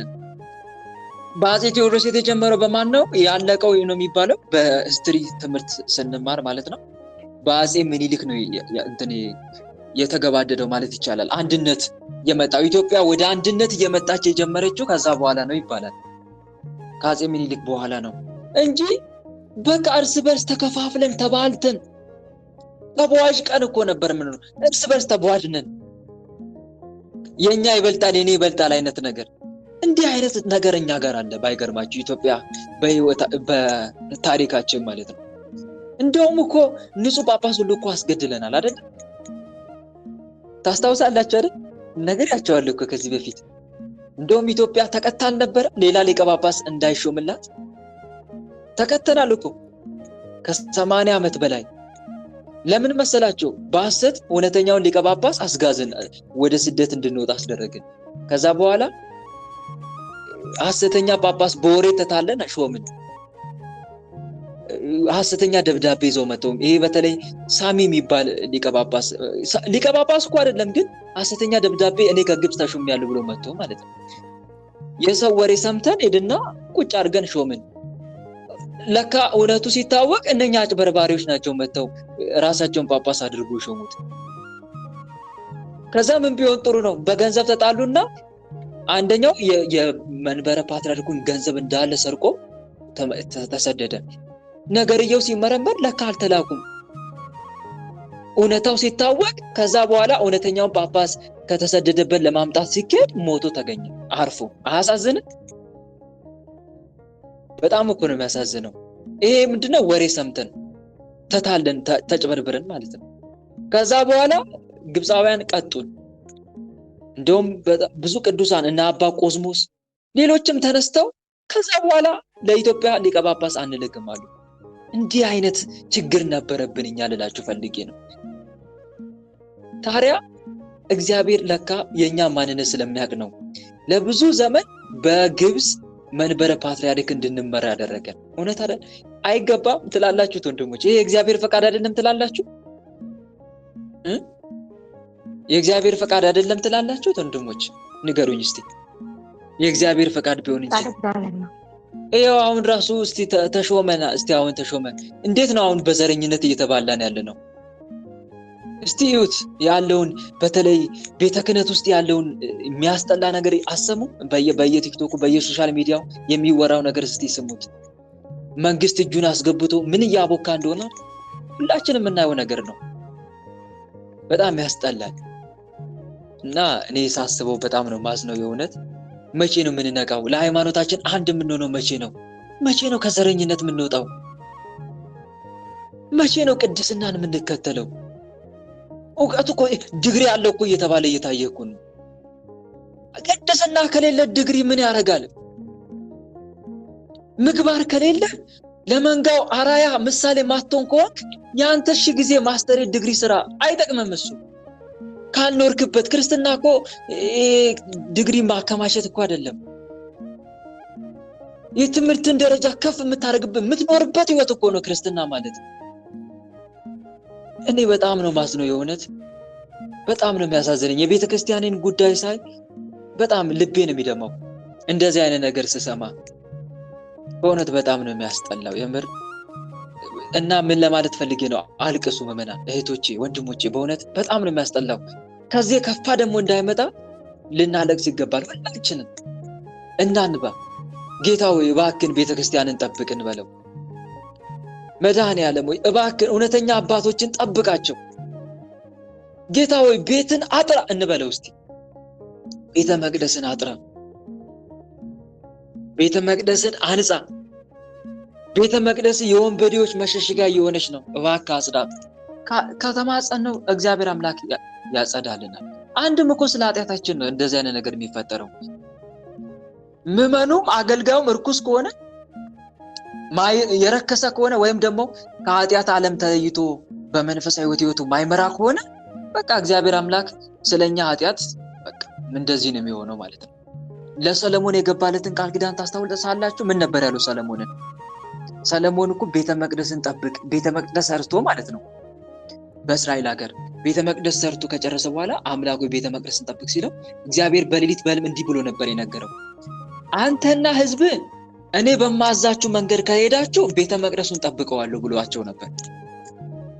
በዚህ ስፍራ ለሚጸለይ ጸሎት አይኖችም ይገለጣሉ። ይሄን የማደርገው ግን አንተና ሕዝቡ በሙሉ በሥርዓቴ መንገድ እስከተከተላችሁ ድረስ ነው። ግን አለ ግን አንተ ከሕጌ ከመንገዴ ፈቀቅ ካልክ ሕዝቡም እኔን ከማምለክ ጣዖት አምላኪ ከሆነ ምን ያደርግልኛል? ቤተ መቅደስ አለ ምን ያደርግልኛል? ጠላት አስነስቼ ቤተ መቅደሱን አፈርሰዋለሁ አለ። እንደተባለው የሰለሞን ቤተ መቅደስ ፈረሰ። ዘሩባቤል ነው ሁለተኛውን ቤተ መቅደስ ያነጸው።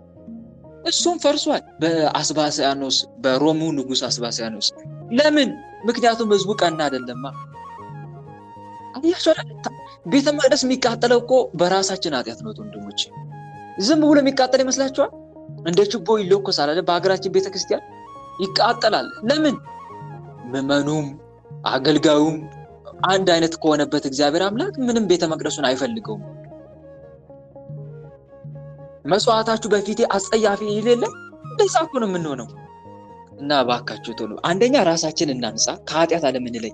መጀመሪያ አይቶ ወንድሞች እኛ ልንወጣ ይገባል።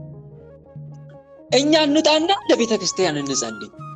ራሳችን ከኃጢአት ዓለም እንለይና ከዛ ለቤተ ክርስቲያን መጸለይ እንጀምር። ይሄን ካደረግን በእውነት እግዚአብሔር ይታረቃል። ደግ በጣም ጥሩ ጳጳሳት፣ አገልጋዮች፣ ሊቀ ጳጳስ ሁሉን አገልጋዮችን ያሰማራልናል እግዚአብሔር አምላክ። እኛ ተመልስ ስለኛ እምነት ሲል ማለት ነው። እና አንድ የምንማረው ትምህርት ወንድሞች ይሄንን ነው ማለት በአጭሩ። ቤተክርስቲያን ይሄን ሁሉ ያወራሁላችሁ ለምንድን ነው? ቤተክርስቲያን በቃ ከአርዮሳዊ ንጉስ ከተነሳ በኋላ በጣም ትልቅ መከራ ውስጥ ነበር የገባችው ለማለት ፈልጌ ነው። እስክንድሪያም ልክ እንደዚሁ ትታመስ ነበር። አንጾኪያም እንደዚሁ ትታመስ ነበር። ከዛ በኋላ መጨረሻ ላይ አንጾኪያው ሶሪያዊ ሊቀ ጳጳስ ተነሳ። ከዚህ ሊቀ ጳጳስ ጋር የሰላም ቃል በተለይ እውነተኛ ሃይማኖታቸውን ተገላለጡ። ከዛ በኋላ በሚገባ ቤተክርስቲያንን ማገልገል ጀመሩ ማለት ነው። አንድ ከዚህ ቅዱስ የምንማረው ትምህርት ይሄ ነው። ለሃይማኖት መጋደል እንዳለብን እንማራለን ማለት ነው። ሌላው ወንድሞች በእውነት የነኚህ ቅዱሳን የአንጾኪያው ሊቀ ጳጳስ የአባ ሳዊሮስ እና የእስክንድርያው ሊቀ ጳጳስ የአባ ዮሐንስ ረድኤትና በረከት በሁላችንም ላይ ይደርብን፣ አሜን። ወደ ሁለተኛው ትምህርት ልግባ። በዚህች ዕለት የማርያና የማርታ ወንድም ጻድቅ አልዓዛር ያረፈበት ቀን ነው። አልዓዛር ከሞት ያስነሳው ማለት ነው ጌታ በዮሐንስ ወንጌል ምዕራፍ 11 ላይ እንደተጻፈው አልዓዛር እግዚአብሔር አምላክ ቸሩ መድኃኔዓለም ከሞት አስነስቶታል። ለመሆኑ ግን አልዓዛር ማለት ምን ማለት ነው? እስቲ ከስሙ ትርጉም እንጀምር። አልዓዛር ማለት የእግዚአብሔር ረድኤት ማለት ነው። ትርጉሙ የእግዚአብሔር ረድኤት፣ ቁጥሩ ከ72 አርድእት ነው። አልዓዛር ጌታ የወደው የነበረ የማርያምና የማርታ ወንድም የቢታንያ ሰው ሲሆን ሙቶ ከ4 ቀን በኋላ ጌታ አስነስቶታል። አልዓዛርና እህቶቹ በጽርሐ ጽዮን መንፈስ ቅዱስን ከተቀበሉ በኋላ ቤታቸውን የወንጌል መማሪያ አድርገው ተቀመጡ። አይሁድ በክርስቲያኖች ላይ ባደረጉት ተቃውሞ በቀዳዳ መርከብ ጭነው ወደ ባህር ጣሏቸው። በእግዚአብሔር ረዳትነት ተርፈው ወደ ሲፕረስ ገብተው ክርስቲያናዊ ተግባርን ሲያከናውኑ ሐዋርያት የቆጵሮስ ሊቀ ጳጳስ አድርገው ሾሙት። ማንን? አልዓዛርን። ቆጵሮስ በነገራችን ላይ የኤጲፋኒዮስ ሀገር ናት። ኤጲፋኒዮስ በቆጵሮስ ሀገር ሊቀ ጳጳስ ሆኖ ተሾሞባት ነበረ። ኤጲፋኒዮስ ማን ነው? ከእናንተ ነው መስማት እንፈልገው። ኤጲፋኒዮስ ማን ነው? ተማምረን ነበር እኮ ባለፈው። ኤጲፋኒዮስ ምን ያደረገ ነው? እሺ ንገሩኝ እስቲ አንድ ቢያንስ። ተማምረናል። ረስቼ ነው እንዳትሉ። መጽሐፍ አክሲማሮስ ቃሎት ያሰማልን። መጽሐፍ አክሲማሮስን የጻፈ ነው። እንደውም ላስታውሳችሁ እስቲ ቆይ ትንሽ። እንደውም ነገረኛ አህያ ይዞ ወደ ገበያ እየሄደ አስታውሳችሁት? እንደውም አህያው ኩላሊቱ ረግጦት አልተማማርንም ባለፈው በቅርቡ? አዎ ተምረናል። ኩላሊቱ ረግጦት እንደውም ብቻ በዚህ ታስታውሱታላችሁ ለማለት ፈልጌ ነው። ኤጲፋኒዮስ ማለት እሱ ነው። የቆጵሮስ ሀገር ታዲያ በቆጵሮስ ሀገር ይሄ ቸሩ መድኃኔዓለም ከሞት ያስነሳው አልዓዛር ኤጲስቆጶስ ሆኖ ተሾሞባት ነበር፣ በቆጵሮስ ማለት ነው። ታዲያ ከክርስቲያን ነገስታት አንዱ ስጋውን ጥቅምት 21 ቀን ወደ ቆስጥንጥንያ አፍልሶ በክብር አስቀምጦታል። ካህናት በሙሉ ወጥተው በዝማሬና በማሌት ተቀብለው በአማረ ቦታ በክብር አስቀምጠውታል። ይህንንም ጥቅምት 21 ስንክሳር ላይ ታገኙታላችሁ። እረፍቱ ግን የአልዓዛር ግንቦት 27 ነው ማለት ነው። ግንቦት 27 ነው አልዓዛር። እስቲ ከአልዓዛር የተወሰኑ ትምህርቶችን እንማር። ጌታ አንደኛ ከሞት ያስነሳው ነው። ጌታ ከሞት አስነስቶታል። ጌታ ከሞት ያስነሳው ለምንድን ነው ከተባለ ትንሣኤና ሕይወት እሱ መሆኑን ለመግለጽ ነው። ምክንያቱም በዮሐንስ ወንጌል ምዕራፍ 11 ቁጥር 5 ላይ ትንሣኤና ሕይወት እኔ ነኝ፣ የሚያምንብኝ ቢሞት እንኳ ሕያው ይሆናል፣ ሕያው የሆነም የሚያምንብኝም ሁሉ ለዘላለም ይኖራል ብሎ ተናግሯል። የትንሣኤ ባለቤት እሱ መሆኑን፣ ሕይወት መሆኑን፣ ራሱ የዘላለም ሕይወት መሆኑን ለማጠየቅ አልዓዛርን ከሞት አስነስቶታል። አንድም እኔና አብ አንድ ነን ብሎ ነበር አስቀድሞ አልዓዛርን ከማስነሳት በፊት። ለአብ ያለው ሁሉ እኔ ነው የኔ ነው፣ እኔና አብ አንድ ነን ብሏል። ስለዚህ በቃል ያስተማረውን በተግባር ሊያሳይ መጣ።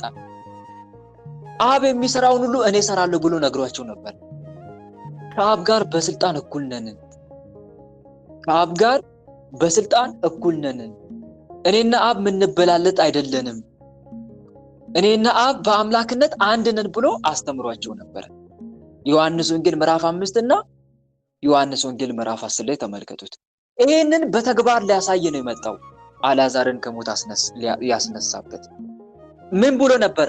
አብ ሙታን እንደሚያነሳ እንዲሁም ወልድ ለሚወዳቸው ምን ይሰጣቸዋል ብሎ ነበር? ሕይወትን ይሰጣቸዋል፣ ከሞት ያስነሳቸዋል ብሎ ክርስቶስ ተናግሮ ነበር በቃል መጀመሪያ። ምን ማለት ነው?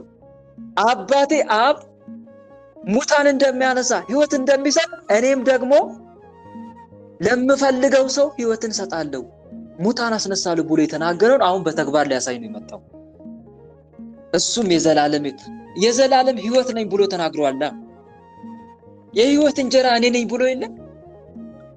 ዮሐንስ ወንጌል ምዕራፍ 6 ላይ እሱን በተግባር ለመግለጽ ነው አልዓዛርን ከሞት ያስነሳው እና አንዱ ከዛ አንፃር ነው። ከዛ በተግባር አሳየ። ተመልከቱ። አልዓዛር ናውጣ አለው። ደግሞ አልዓዛርን ያስነሳው በአራተኛው ቀን ነው አይደለ? ለምን መሰላችሁ? በአራተኛው ቀን ለምን ጠበቀ ያ ሁሉ ሰዓት ያ ሁሉ ቀን? ምክንያቱም ሰው ያለ ምግብ 4 ቀን ያለ ውሃ 3 ቀን መቆየት አይችልም። ፈጽሞ መሞቱን ለማጠየቅ ነው፣ ለማረጋገጥ ነው። ቀደም ብሎ አስነስቶት ቢሆን ኖሮ ይሄ በሁለቱ በጌታ በክርስቶስና በአልዓዛር የተደረገ ስምምነት ነው ይሉ ነበረ አይሁዳውያን። ለማመን የዘገዩ ናቸው። ሞቶ ተቀብሮ አንድም በአራተኛ ቀን የሰው ልጅ መሽተት ይጀምራል፣ ሰውነቱ መሽተት ይጀምራል። እሱም መሞቱን እንዲታወቅ ነው። ለዛም ነው ማርታ ይሸታል እኮ አሁን በተለይ ማርያምና ማርታ ማለት ነው ይሸታል እያሉ ይነግሩት ነበረ ክርስቶስን። እንዴ እኔ ትንሣኤና ሕይወት ነኝ፣ ቢሸትም እኔ ማስነሳት እችላለሁ አፈር ቢሆንም እያለ እየነገራቸው ነበር። እና መሞቱን እንዲያውቁ ነው። በተለይ አይሁዳውያን ምክንያት ያወጣሉ። አጋግር እያታለለን እኮ ነው እያሉ አጋግር ያወጣሉ ላለማመን ማለት ነው። እና ከዛ አንፃር ነው። ግን አልዓዛር የተነሳው አማናዊ ወይስ ጊዜያዊ ትንሣኤ ነው? እስቲ ንገሩ። አማናዊ ወይስ ጊዜያዊ? ጊዜያዊ ነው አይደለ? ጊዜያዊ ትንሣኤ እኮ ነው። ምክንያቱም ደግሞ አልሞተም እንዴ? ደግሞ ሞቷል። አማናዊ ትንሣኤማ ደግሞ መሞት እኮ የለም። ትንሣኤ ሙታን በዕለተ ምጽአት የሚደረገው ትንሣኤ ደግመህ እኮ አትሞትም አንዴ ከተነሳክ። አሁን ግን አልዓዛርን ያስነሳው በአጭሩ በጊዜያዊ ትንሣኤ፣ አማናዊ ትንሣኤ ሕይወት ትንሣኤና ሕይወት እንደሆነ እያጠየቀው ነው። በአጭሩ እንዲህ እያለ ነው፣ ተመልከቱ በእኔ የሚያምን እንዲህ እንደ አልዓዛር ቢሞት እንኳ በኋላ በትንሣኤ ቀን አስነሳዋለሁ።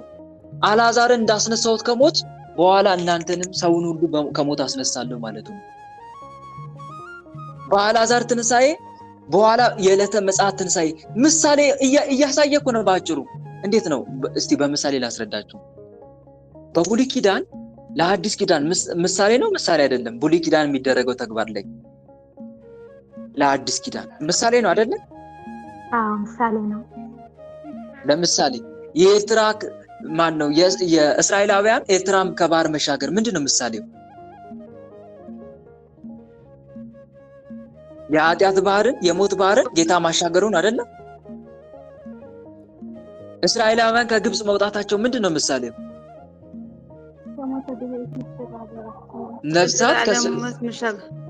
ነፍሳት ከሲኦል መውጣታቸውን አይደለ? ልክ እንደዛ ማለት ነው። አሁን የአልዓዛር ትንሣኤ በኋላ ለዕለተ ምጽአት ትንሣኤ ምሳሌው ነው ማለት ነው ባጭሩ። ጥላ ሆኖ ነው በቃ ባጭሩ ማረጋገጫ ነው፣ እያሳየ ነው እግዚአብሔር አምላክ ክርስቶስ እያሳየ ነው። እመኑብኝ በኔ በኋላ በዕለተ ምጽአት እንዲያነሳለው እያለ እኮ ነው። አልዓዛርን እንዳስነሳሁት ሁላችሁ ሞታችሁ የምትቀሩ እንዳይመስላችሁ። ሁላችሁንም ከሞት ልክ አልዓዛርን ዛሬ ተናግሬ እንዳስነሳሁት እናንተንም በቃሌ ብቻ አነሳችኋለሁ እያለ ነው። ያስነሳል። አያችሁ አይደል? በጊዜያዊ ትንሣኤ ዋና ቋሚ ትንሣኤውን እያበሰረን ነው። እና አንድ መረዳት ያለብን ይሄንን ነው። አማናዊን ትንሣኤ ደግሞ በራሱን የገለጸው ተመልከቱ። በራሱ አሁን የዕለተ ምጽአት ትንሣኤ ምን አይነት ትንሣኤ ነው ካላችሁ፣ አሁን ክርስቶስ የተነሳው ትንሣኤ ክርስቶስ የተነሳው እንዴት ነው? በክብር ነው አይደለ? ብርሃነ መለኮቱን ገልጦ ነው አይደለ የተነሳው? ልብሰ መንግስቱ ለብሶ ነው አይደለ የተነሳው? በክብር። እኛም ስንነሳ በዕለተ ምጽአት እናንተ መልካም ስራ ብትሰሩ፣ እኔን ብታስደስቱ፣ እኔ ባልኳችሁ መንገድ ብትጓዙ፣ እናንተም ልክ እኔ በክብር እንደተነሳው እናንተንም በክብር አነሳችኋለሁ ማለት እኮ ነው። በክብር አነሳችኋለሁ ማለት እኮ ነው። ለኛ ምሳሌ የሆነን እኮ ነው ክርስቶስ። ለኛ ምሳሌ የሆነን እኮ ነው። እና አሁን የክርስቶስ ትንሣኤ ዳግም ሞት የለበት። እናንተም ላትሞቱ ነው ማስነሳችሁ በኋላ በዕለተ ምጽአት ማለት እኮ ነው። ላንሞት ነው በኋላ የምንነሳው።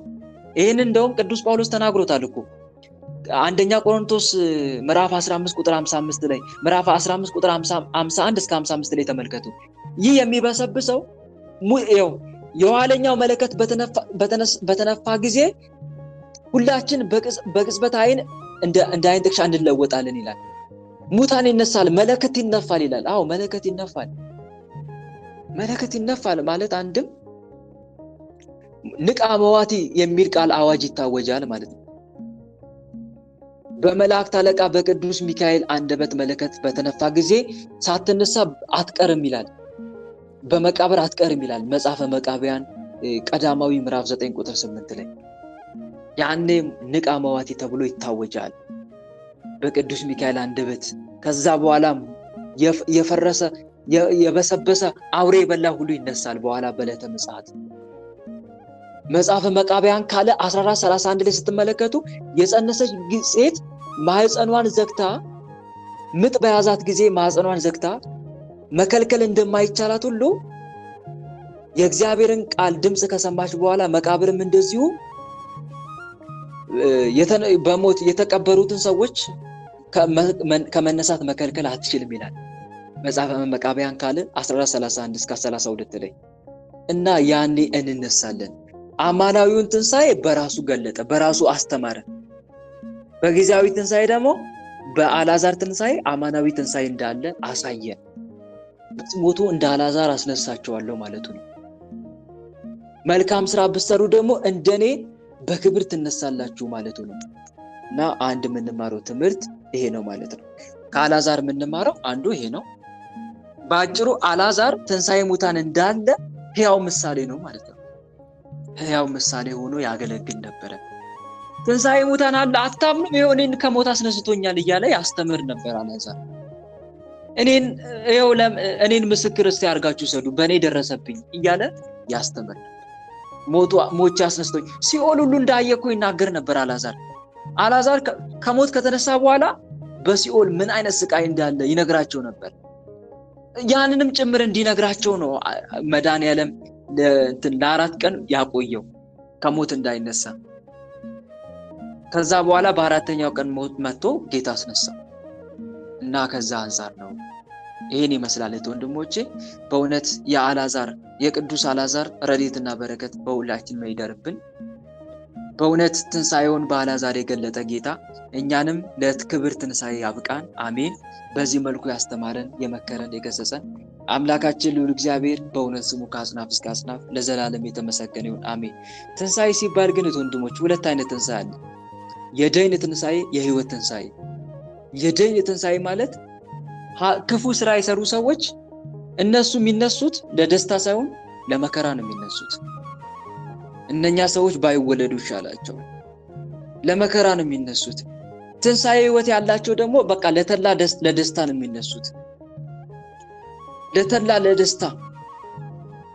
እስቲ ወንድሞች ይሄን እያሰብን እናልቅስ። ጌታዬ መድኃኒዓለም በመንግስት በመጣ ጊዜ አስበኝ። ልክ እንደ ፈያታዊ ዜማ ልናለቅስ ይገባል ወንድሞች። ትኩረታችን ማድረግ ያለብን እዛ ላይ ነው። ቅዱስ ጴጥሮስ ይሄን በማስመልከት እኮ ነው የተናገረው። ይህ ሁሉ እንዲህ የሚቀልጥ ከሆነ የእግዚአብሔርን ቀን መምጣት እየጠበቃችሁ እያስቸኮላችሁ በቅዱስ ኑሮ እግዚአብሔርን በመምሰል እንደምን ልትኖሩ ይገባችኋል ብሎ እኮ ጴጥሮስ የተናገረው ይሄን ነው። እውነት ነው ወንድሞች። ትንሣኤ ሞተን እንግዲህ ከፊት ካለ የደይን ትንሣኤና የህይወት ትንሣኤ ካለ ወንድሜ የትኛው ትንሣኤ ውስጥ ልትመደብ ይሆን? የትኛው ትንሣኤ ላይ የምትመደበው? የደይን ትንሣኤ ላይ ወይስ የህይወት ትንሣኤ ላይ? ምናልባት ሃይማኖት አለ፣ ግን በሃይማኖት ብቻ እኮ አይዳንም፣ ምግባርም ጭምር ልንይዝ ይገባል። ምክንያቱም ቅዱስ ያዕቆብ ከነፍስ የተለየ ስጋ የሞተ እንደሆነ ከስራ የተለየ እምነት የሞተ ነው። እምነትስ አለክ? እምነትስ አለኝ። ምናልባት በምግባሬ የደይን ትንሣኤ ከሚካፈሉት ጋር አብሬ ካፈል ይሆን? ወየው ጌታዬ፣ ወየው ለኔ ምግባሬን አይቼ ፈራው ማለት አለብሽ። ሰምተናል አይደል? ሰምታችሁኛል አይደል? ወየው ጌታዬ፣ በእርግጥ ባንተ አምናለሁ፣ ርትዕት ቀና እምነት አለኝ፣ ምግባሬን ሳየው ግን ፈራው እያልን ማልቀስ አለብን። አባቶቻችን እንዲህ ያሉን ያለቀሱት አባቶቻችን፣ ቅዱሳን አባቶቻችን ሃይማኖትስ አለኝ ግን ምግባሬን ሳይፈራውኝ፣ ምግባሬን ሳየው ፈራውኝ። እና ምግባራችን እያየን በመድኃኒዓለም ፊት ማልቀስ አለብን። እሺ አንድ ምንማረው ማንም የቆመ ቢመስለው እንዳይወርቅ ይጠንቀቃል አይደል ያለው ቅዱስ ጳውሎስ። እና እንዳንዘናጋ ለማለት ፈልጌ ነው። ይሄን ይመስላል። በዚህ መልኩ ያስተማረን የመከረን የገሰጸን አምላካችን ልዑል እግዚአብሔር በእውነት ስሙ ከአጽናፍ እስከ አጽናፍ ለዘላለም የተመሰገነ ይሁን። እኛም በሰማነው ቃል በተማርነው ትምህርት 30፣ 60፣ 100 የምናፈራ ያደርገን። የስሙ ቀዳሽ የመንግስቱን ወራሽ ለመሆን ያብቃን። አሜን። ወስብሐት ለእግዚአብሔር ወለወላዲቱ ድንግል ወለመስቀሉ ክቡር። ይቆየን። አሜን። ቃሉ ያሰማን። አሜን አሜን። ወንድማችን የቃል በረከትን ያሰማልን።